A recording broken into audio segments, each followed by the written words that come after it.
It's here again, and it's happening again. DeathBattle just recently released a Batman Beyond versus Spider-Man 2099. Okay, so I'm familiar with Batman Beyond, not so much with Spider-Man 2099, but I guess watching this video I'll become a little more familiar with it. Um, Liked Batman Beyond when I was a kid. The Batman the animated series will always remain uppermost in my heart when it comes to Batman television shows.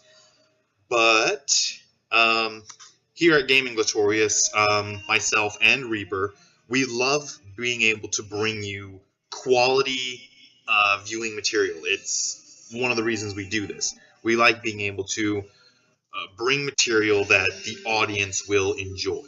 That's our main goal here, and it's one of the driving forces behind the videos we release. We try and bring videos that we think might be interesting, thought-provoking, or in this case, just kind of entertaining, and you guys get to see how we perceive entertainment. Like I said, Reaper was having some technical difficulties. His own computer basically crashed on him, and he's been kind of working to get that up and running. So he's still kind of hindered by that. But what else? You might have noticed I've started releasing some Skyrim playthroughs. I just recently upgraded to the Xbox One. I've been with the 360 for a very long time. And I'm not getting rid of that 360. It's R2-D2 themed for obvious reasons that thing's staying with me. But now that I have an Xbox One, I can record my gameplay. I'm looking into starting to use my own footage for some of the videos that we do rather than rely solely upon other YouTubers to provide footage that I end up just chopping up and using in videos. I think that pretty much covers it. If you have any kind of games that the viewers want me to record on as gameplay videos on my Xbox, go ahead and leave them in the comments below. If I forget later on, like and subscribe if you feel the inclination to. It helps out the channel a lot. We're aiming for 10,000 views by the let's say by the middle of next year. We're hoping for 10,000. These reaction videos are really helping boost those numbers. So go ahead and like, subscribe, pass the word along, and I think that's it for the public service announcement. In the meantime, though, let's get on to why you're here, the death battle. So, just get these on, and okay, and now.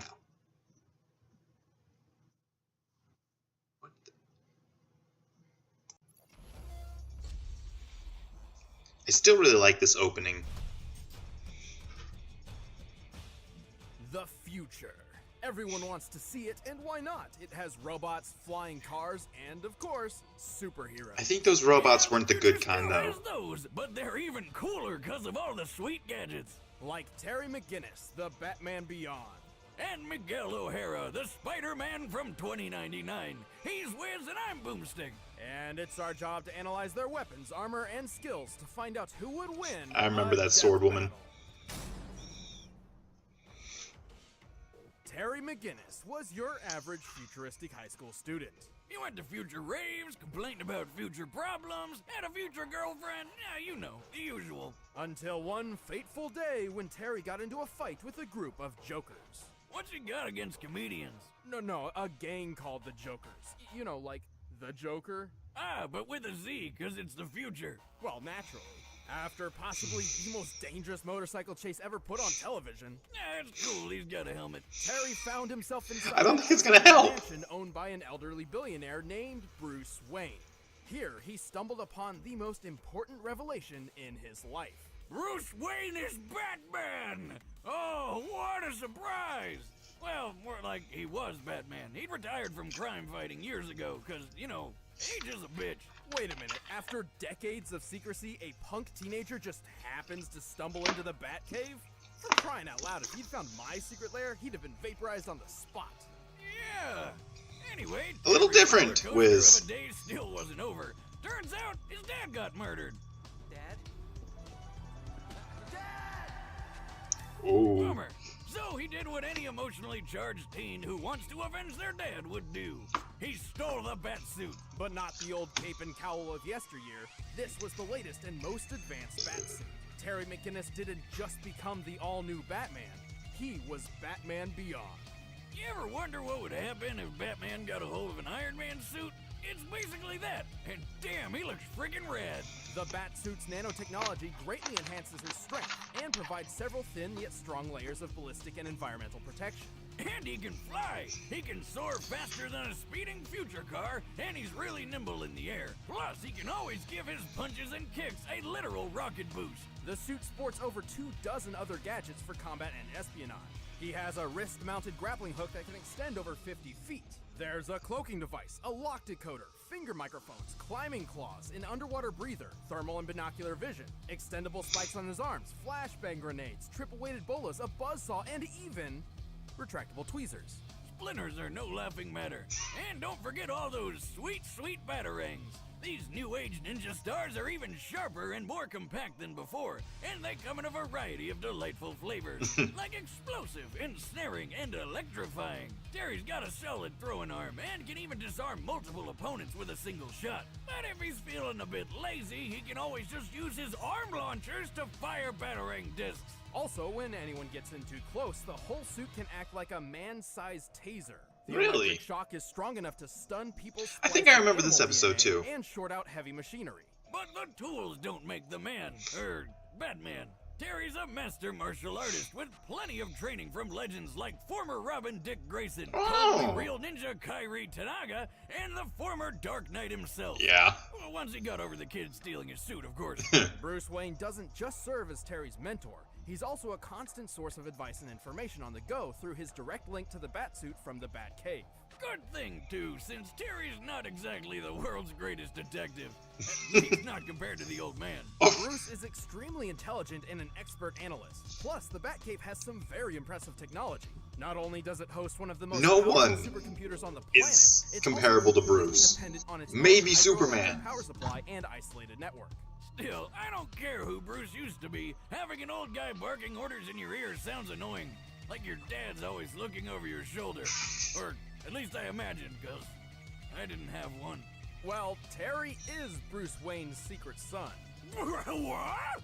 In an effort to ensure there would always be a Batman, government boogie woman Amanda Waller had secretly overwritten Warren McGinnis's reproductive DNA with that of Bruce Wayne. The fuck? Like, he was just blasting Wayne babies? It's like all the fun, but you could get out of any child support case. And bonus, I guess Terry's father technically wasn't murdered. Good for him. Also, he's got all the benefits from Bruce's kick-ass genes. Even before going through combat training, Terry was a skilled fighter, strong enough to send opponents flying with a single punch. In the suit, he's strong enough to lift large I-beams and this giant boulder. He's even survived getting his leg trapped under Bruce Wayne's trophy penny. What's so special about a penny? Just look at it. Holy colossal currency, Batman! The penny's diameter is easily 20 feet wide and is frequently dated from the 1940s. This means the penny is likely composed of bronze and weighs around 166 tons. That's more than enough to crush all the bones in your foot. But not Terry. He was up and at 'em like nothing happened. I mean, this guy's tough enough to take a missile to the face and then fall hundreds of stories. And all he got out of it was a couple broken ribs. What's a penny as heavy as 33 monster trucks gonna do? He's quick enough to dodge gunfire, skilled enough to defeat lizard people and the Justice Lords. In a newer suit, he could fire concussive pulse blasts and even outrace the intercontinental missile, which can reach speeds of up to 15,000 miles per hour. That's over 19 times the speed of sound. He's still no Bruce Wayne, though. He's kind of a punk and doesn't have the amazing smarts or expertise of Batman Classic. You don't quite have his magnificent brain, for instance. You do have his heart, though. Maybe not. No one would have Batman's His brain. predecessor, like fighting Superman and ending the Joker threat once and for all. Clearly, Terry McGinnis has more than earned the title of Batman. I would say so. Pretty strong for some clown who thinks he's Batman. I am Batman. Yeah, I want to see how Spider-Man's gonna stack to this. Spoiler, the year 2099 kinda sucks. Plagued by a massive civil war between humans and mutants, the world fell into a dystopian ruin of violence and anarchy. The heroic age had come to an end. But some people still wanted a sequel. Enter Miguel O'Hara, a child prodigy turned super genius with a penchant for genetic tinkering.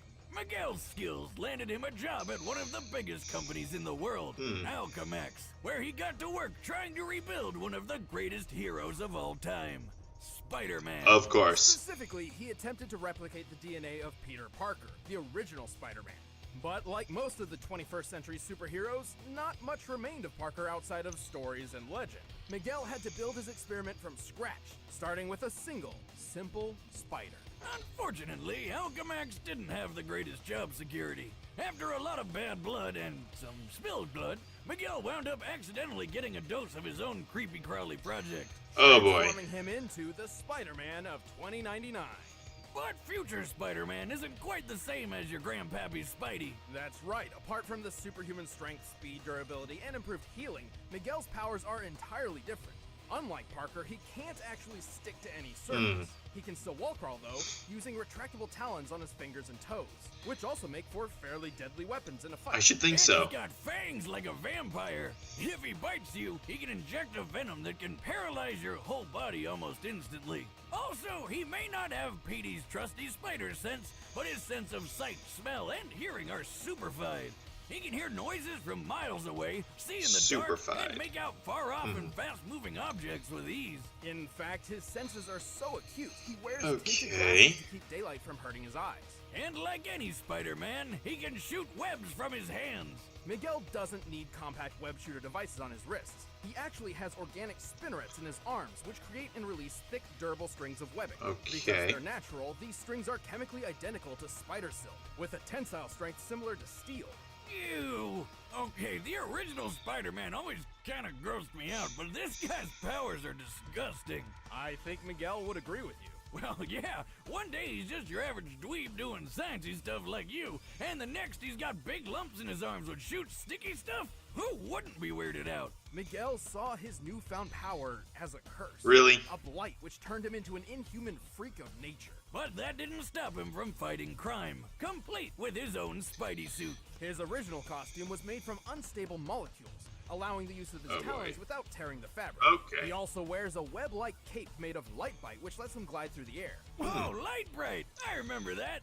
Man, do they still have that? Yeah, I remember that too. Did they find a way to stop you losing those little pegs? I don't think so. Bite. Yeah, whatever. The suit looks pretty cool, so I hate to spoil the mood, but it's actually just a run-of-the-mill costume from a Day of the Dead festival. What? Oh, really? Though after meeting the present-day Peter Parker, Miguel received a much-needed upgrade. His new suit contained synthesized unstable molecule fabric mixed with Kevlar, greatly improving his defense.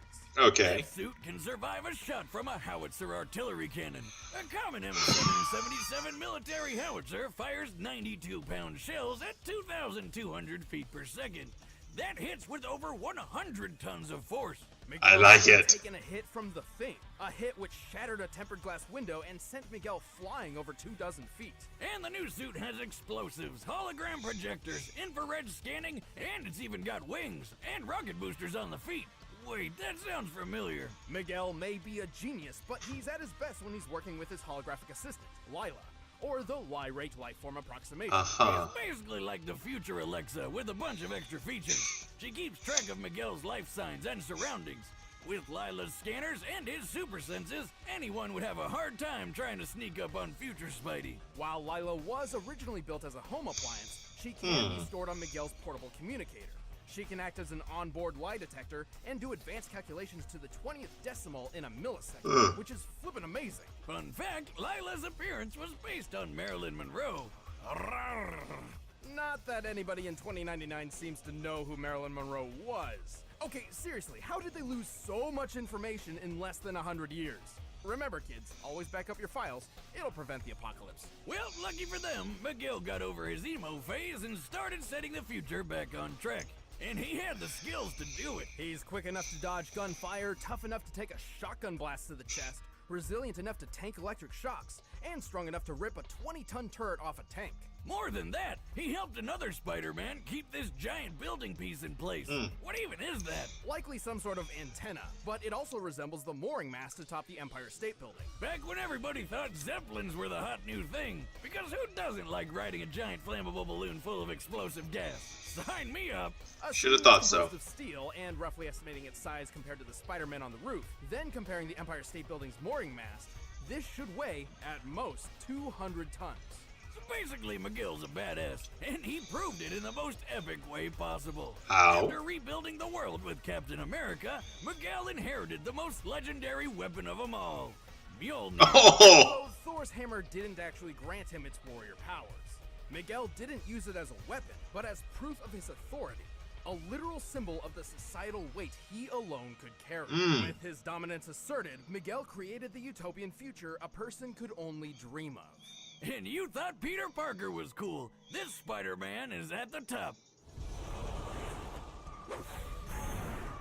Miguel O'Hara, Spider-Man of the year 2099. That's me, ready to save the universe and looking good while doing it. Okay, right off the bat, I'm siding a little bit more with Terry, largely because I'm muting the Blue Apron commercial. But I'm siding with Terry with Batman Beyond, mostly because of the fact that he has Bruce as his support. Bruce is someone who, even with the hologram support that Batman 2099 has, I would side with Bruce. Bruce is one of the greatest tacticians and strategists ever. So, yeah, I'm siding with him on that. The gadgets seem pretty similar, but Terry's... I think in this case, Terry being a regular human might actually be an advantage. If he has equipment that can actually affect heightened senses like the ones that Spider-Man has, then I think that he might actually be able to pull through with a win. So, yeah, I'm siding with Batman Beyond right now. Okay, let's go ahead and unmute this.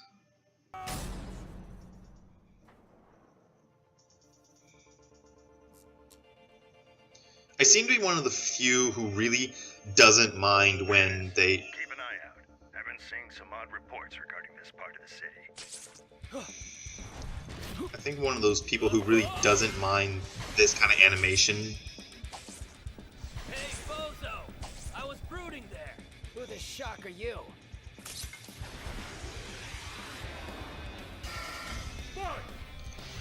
I'm almost completely disinterested in the animations. When I watch these, I typically kind of skip past the animations. Unless the animation is like really entertaining, I'll skip right past it and go straight to the explanation. Back at you, batty.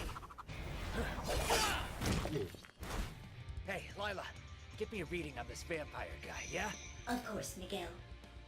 I can't identify his tech or fighting style, but I can try hacking his suit. This might be interesting. He's too comfortable in the air. Try a different approach. Get to ground level. I can't move.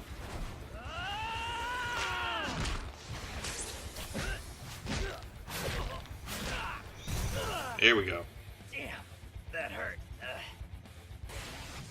Something's trying to hack your suit. Our new friend, no doubt. How's the hack going? Nowhere fast. Get in close and finish this quick. No problem. Can my fangs pierce his suit? I think so. Then I'll finish this myself. Ooh. Was that a flashbang? Uh-oh! Lila! Lila! And problem solved. Oh! I guess that's one way to do it. Okay, I need to hear this.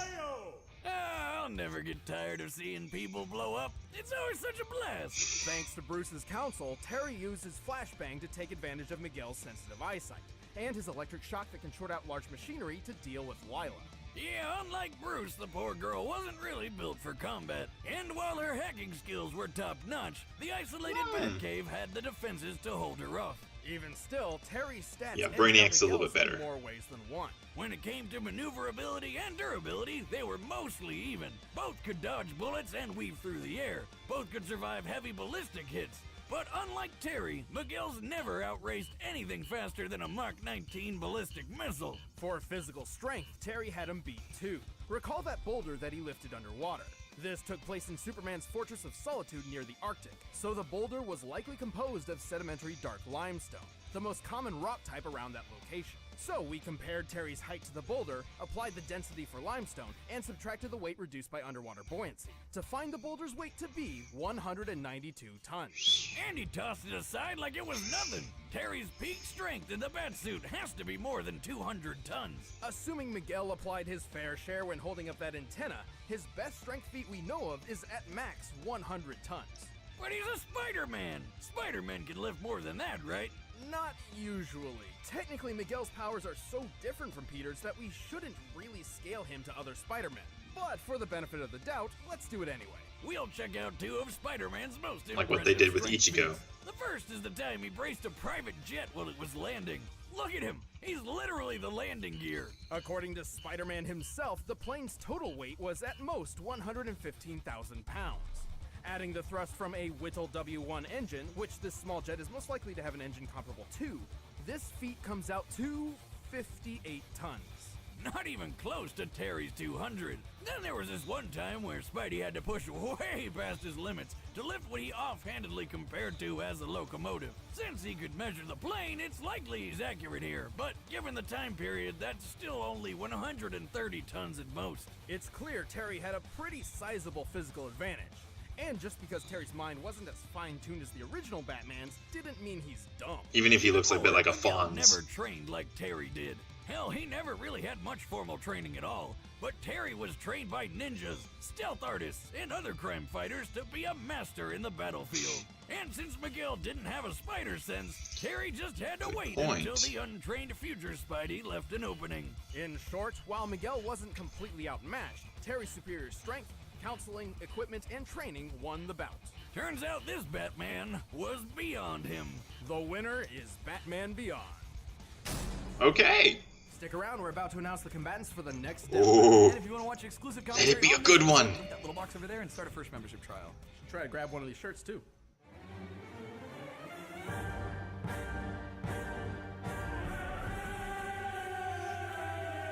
Sephiroth?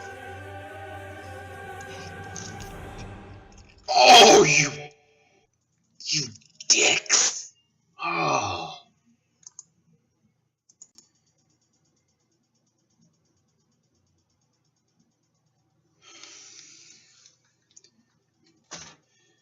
Okay. Full disclosure, Reaper and I were planning some videos with Sephiroth, and we were kind of talking about Sephiroth versus Virgil months ago. God, I'm pissed. But I'm pretty sure Reaper will definitely appreciate when that video comes out. I'm kind of disappointed that this death battle, which in the last battle this battle was supposed to come out on the 27th. It's a few days late. I can deal with that. It was a little frustrating because the moment that the 27th came, like every time I got the chance, I was just clicking refresh in YouTube, waiting. Let there be the death battle. Let there be the death battle. I want to do a reaction. I want to make a video for these people. But here it is. Now, some people might have a bit of a problem with how I react. I want you to realize something. How you see me in the videos, in these reaction videos, is exceedingly talkative compared to how I usually am with these videos. When it comes to death battles in this manner, typically when I'm watching them, this is how much I talk. I'll pretty much just do that. with the occasional nod throughout the entire video if I'm just watching it for myself. I won't comment, I won't make little cracks or jokes, I'll kind of keep those to myself. What you're seeing is me being talkative, and you'll have long periods of me just being silent, observing. And that's for one really good reason. Too oftentimes, I'm watching other channels, other YouTubers reacting to DeathBattle, and they just won't shut up. I get it. We're here to watch your reaction. But when you're talking and then you talk over an important point, and then immediately afterwards you're like, oh, well, what about this? What about... They were just mentioning it. They were just talking about the very point that you talked over.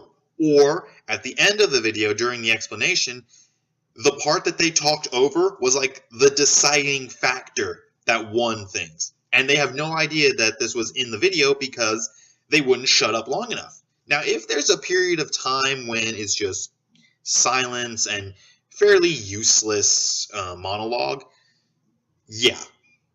For example, typically the character stories aren't really that important. There's occasionally some kernels of information that are useful for how they'll fight and how they'll go about things. But typically, the character stories are really where the best moments to state your thoughts. When you're watching it, I just make a few occasional cracks and jokes where I feel appropriate. I make a comment when I feel it fits. Another complaint that I sometimes see in other people's reaction is some people don't like all the mathematics that the ScrewAttack uses in order to figure out the feats.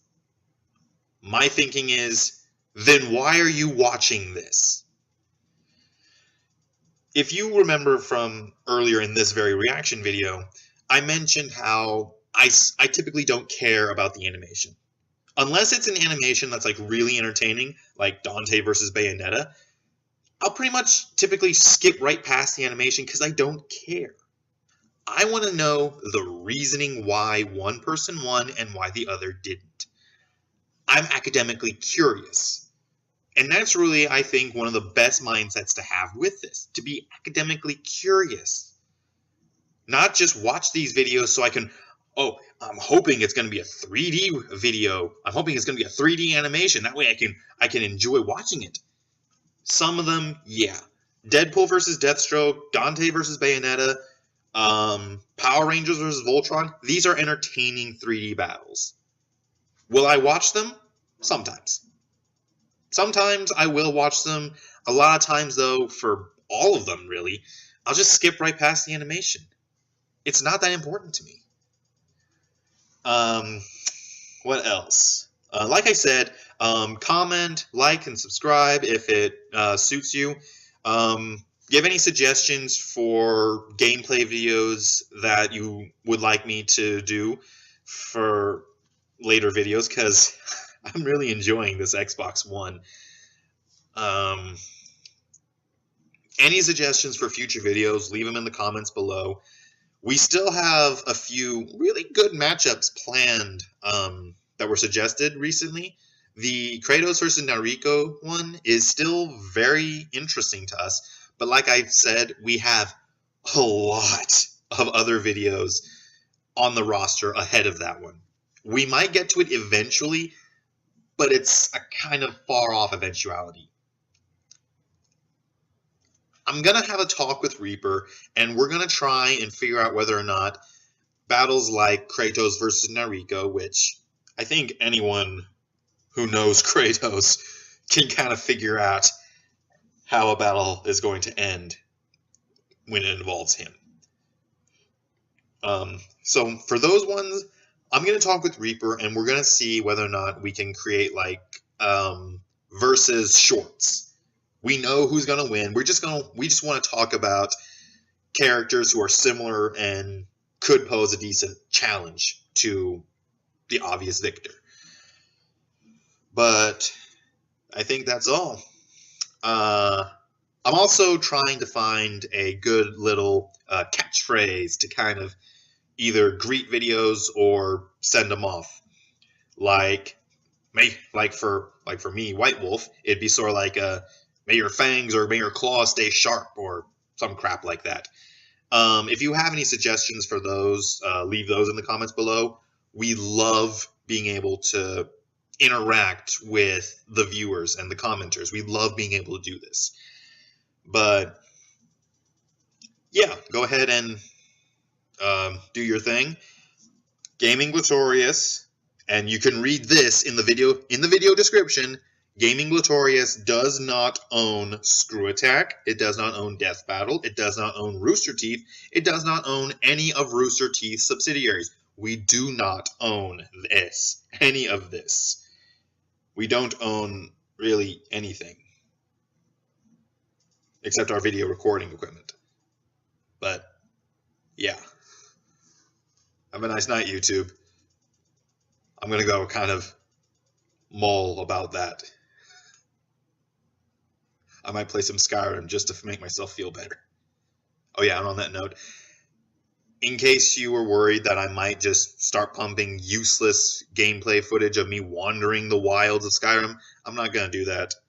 I want to provide quality video entertainment, and that's what I'm going to do. So,